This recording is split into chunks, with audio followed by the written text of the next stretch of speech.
but this is the first lesson. It's called Target Audience. So basically I'm asking just what is a target audience? And a target audience is basically a demographic, this is how it's defined, it's the demographic of people most likely to be interested in your product and service. So it's basically the people that are going to buy your product. They're the people that you want to market to. So if you guys have your product in mind already, you guys should be thinking about that. So why is it important? So because this is the people that will buy your product, it is important you know who they are. You should know like what they like, how they like it, just like so you can advertise more better towards them.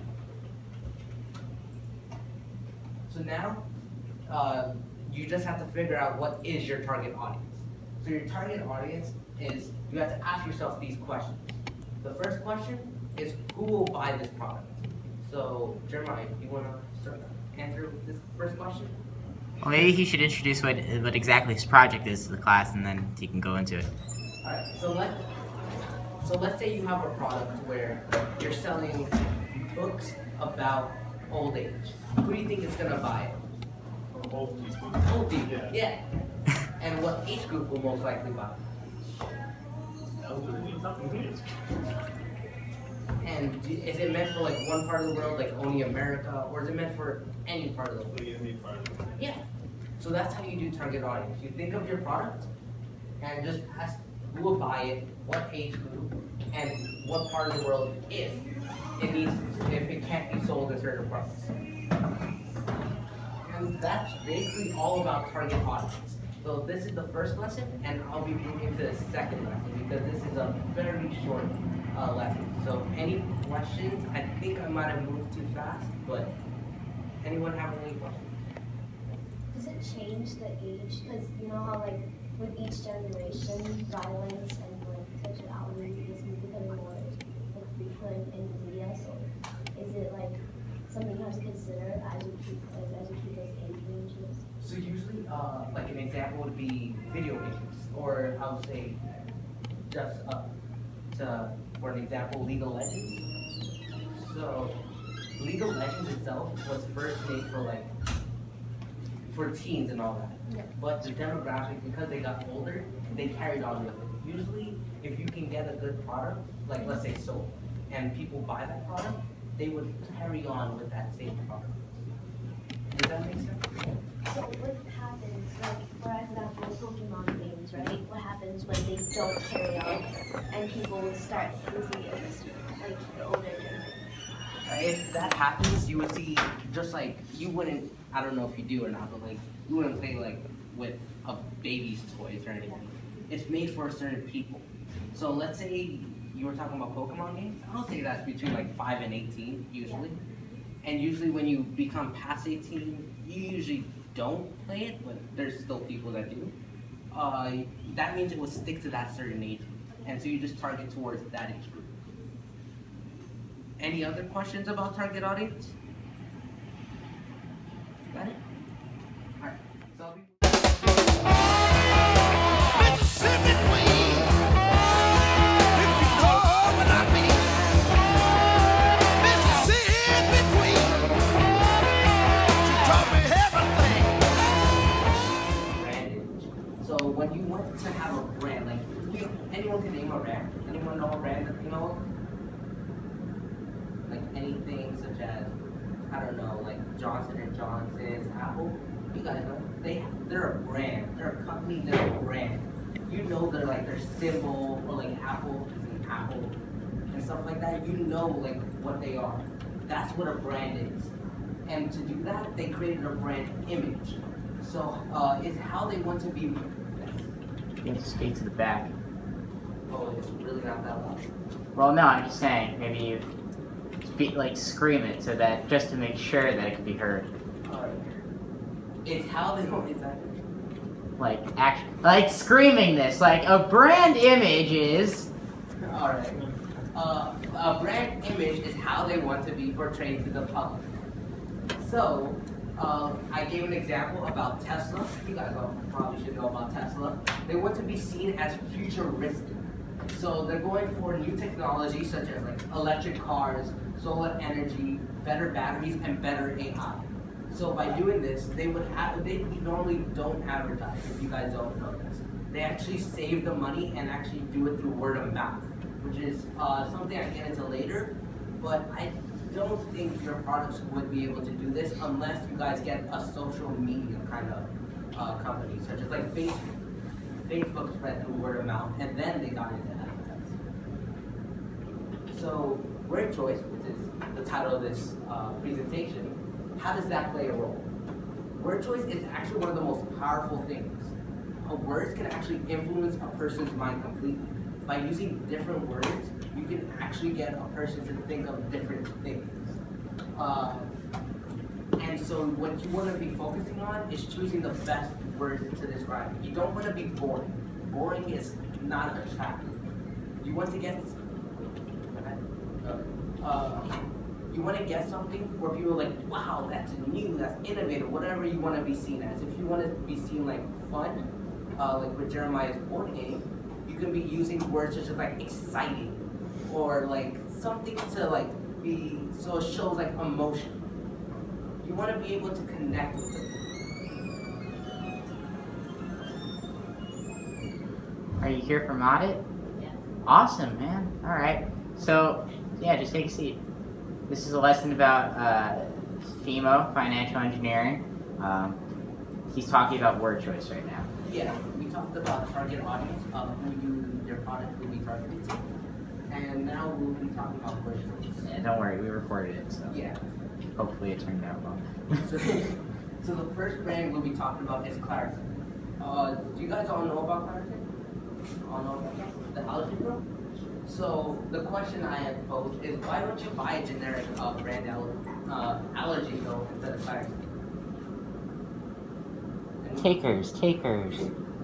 Because it's better and cleaner. Oh, you actually do know slow. Yeah. And it's usually, if you guys ever been to the pharmacy, they actually do have the generic brand, like the CVS version or so. But most people tend not to buy it. And that's because they already built up this reputation, this brand of being a good allergy pill. They're not different from them. They have the same product, but they still did that. And so the first thing I'll be showing is I'll be talking about getting something relatable. So the most important part of advertising is showing a connection with your consumer.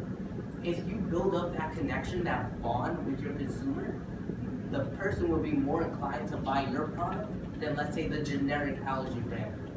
So that's why usually like generic brands, I don't know what the thing is called, but you know the generic Oreos? Have you guys ever heard of it? Generios? Cheapos, right?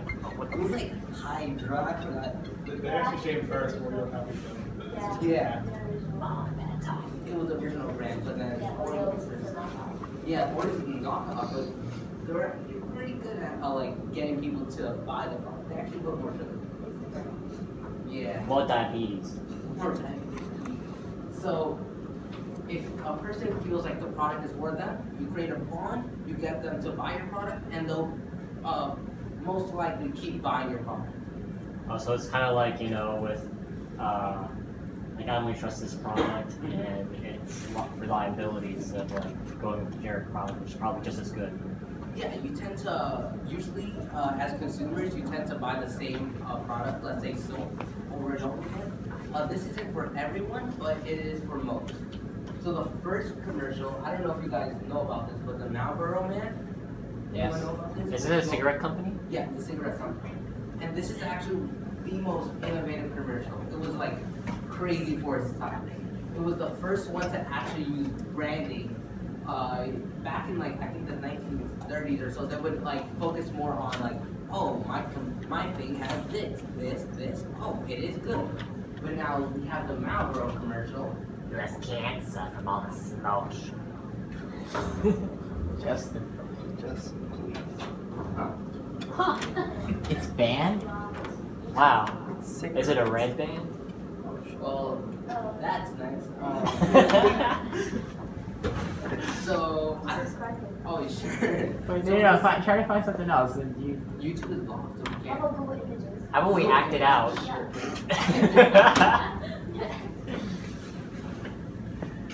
So you're trying to say that, like, instead of listing everything directly, it was a bit more abstract. It was show, not tell.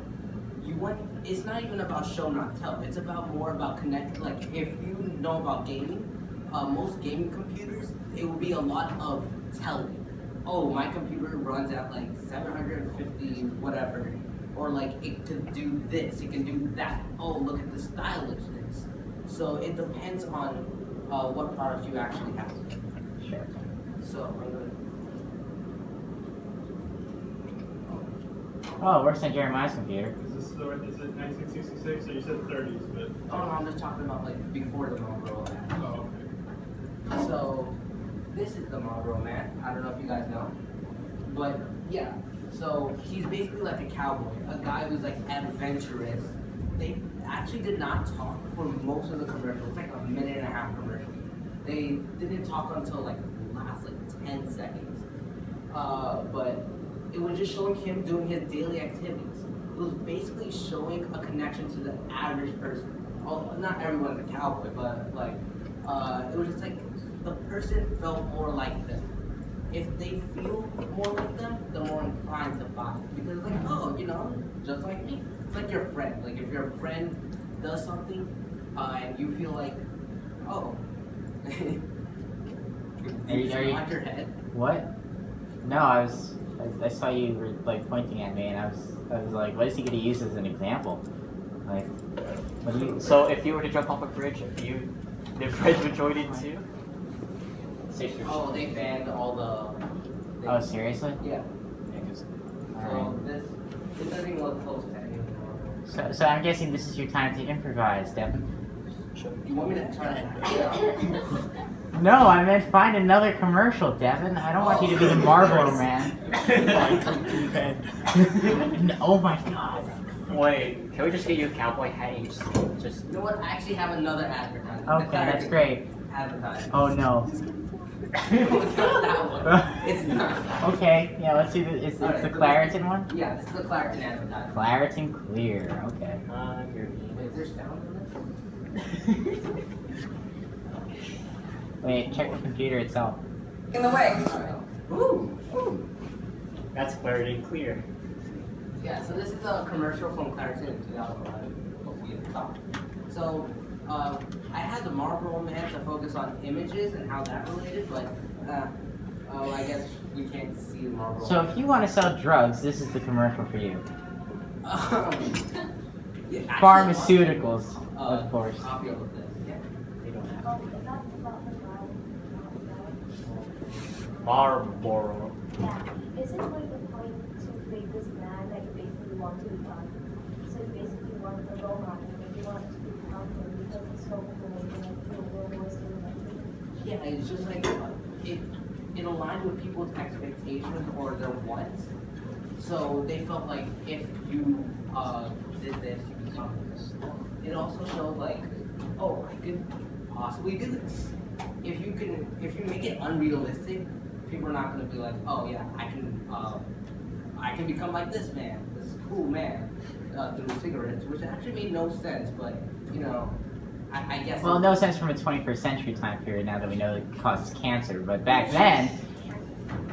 Yeah, back then they didn't know, so I guess. So it was okay. So would you say that when you're developing a product, it'd be very, very important to try to generate a person that would use it, and then you kind of test that person in your mind and see how they would like your product? Like the qualities that person has, what that person does on a daily basis, and how your product can benefit that person? Not necessarily. For those targeted towards kids, it's actually not good to actually create a person that they can like. Well, no, I'm just saying in general, for like an average adult. Yeah, for an average adult, that's why you see all these like celebrities and all that stuff. That's actually why they use them. Oh, like the L'Oreal commercials and everything. Like, if you want to look like Jennifer Lawrence, buy this really, okay, I get you. Or like Matthew McConaughey in those Flaky commercials. That's a great commercial. That's a great. Okay, so play the commercial and we'll wrap this up. Steven. So this is actually the Claritin commercial, and I want you guys to pay attention to the words they use. I know I forgot your name. Lana. Lana, you brought up Clarity Clear, which is actually the slogan that probably sticks. So I want you to pay attention to the words they use to describe this product. I can't let allergies stop me from leading the way, so I get Clarity Clear. Alright, let's move on, team! Claritin works hard to relieve my worst symptoms, and only Claritin is proven to keep me as alert and focused as someone without allergies. Wow. Watch your step! I could do it without you. Don't let allergies hold you back. Live Claritin Clear with non-drowsy Claritin. Alright. So what words did they use to describe Claritin? Well, they had a song with it, and I guess, does that help? A song? Yeah, like Well, the... it's usually for background. You found the mark? It was in my pocket. Ooh, That baseball. was a good throw. So any words that they use that you guys remember? Or do you want to watch it over again? God. I can Over see again. clearly now the rain is... Yeah, that song was stuck in my head for a couple years. So Yeah. Claritin, they use Claritin. Mm, I it wonder did. why. yeah, it showed how with Claritin she was able to help a guy who was not on Claritin, and they had a bonding moment over a trench in the middle of the woods. That- Eventually, white they found similar ground and Yeah. I was focusing more on the word. Okay. Clear. What about Yes, the that members actually is- themselves, Robbie? What? What did the members think? Any particular words? I So started that's them clear. off. Anything else? they said I. And then can. But to describe Claritin, anyone remember? Or do you guys want to watch again? Let's watch it again. Maybe we should move on. All right. So yeah, clear. Oh, Yeah. besides clear, they use works hard. I don't know if you guys caught it. So basically, everything that they used to describe it was to show it as better than other products. They even brought up a study, which actually, I won't question, but it said that it's the only product to help with allergies, but every other product was like that. But they tried to lead the consumer to think like Clarity Clear. Usually slogans work best when they're short and it has the word to describe what you do. So like Clarity Clear, whenever you think of clear, it helps you, like with allergies, get rid of your allergies. So as soon as they associate clear with Claritin, it becomes this like, oh, it's an advertisement. It brands them as something that is clear. Yeah, like I bet everyone in this room could recognize this. Ba-da-dun-dun-dun. What's the next line? I'm hating it. I'm loving it. All right. What? Okay, so that sort of worked. Robbie remembered it. Yeah, so it's just like if you can constantly use it, people start associating that. Anyone heard of the Travago commercial? Travago? Oh, it's like a hotel, Toronto. Yeah. It worked. Can't judge. All right. Is that the end of it? Yeah, and then I was gonna talk about other ones. But... Sure. So you've been running for 14 minutes. Alright. So I was talking about the word choice. I had brought it up. And this is a subtle way of like creating it feels relatable to the target audience because of course those target audience they're like they're allergic and they need something to help clear them up. So what do they use? Claritin Clear. Well, that's alliteration, right? That helps memorizing it too. Yes. So find it to your own way. So usually you want to make sure that your word choice is neat and concise. People don't remember anything like long. They usually focus on things that are like concise. Like I'm loving it. We brought it with Yeah. McDonald's. And so you also want to show yourself as a certain like a character trait. Like think of the product and what do you want people to see it as? If they want to see it as futuristic, you can use words, and I hope you guys don't use these exact words, but something that's like synonymous to it, like this future is coming, or innovative technology. If you want to be fun, like in the toy company, you want to use words like exciting or great for the family. And so basically, the way you want to be seen, think of words that relate to it, and use those words when describing your product, because then it'll make people think of your product as that way. So, as a side note, it is much easier if you're a part of your own target audience. The reason for this is because you know yourself best. So you know what that group may like or may not like, and it will be much easier to make a connection with them. And yeah.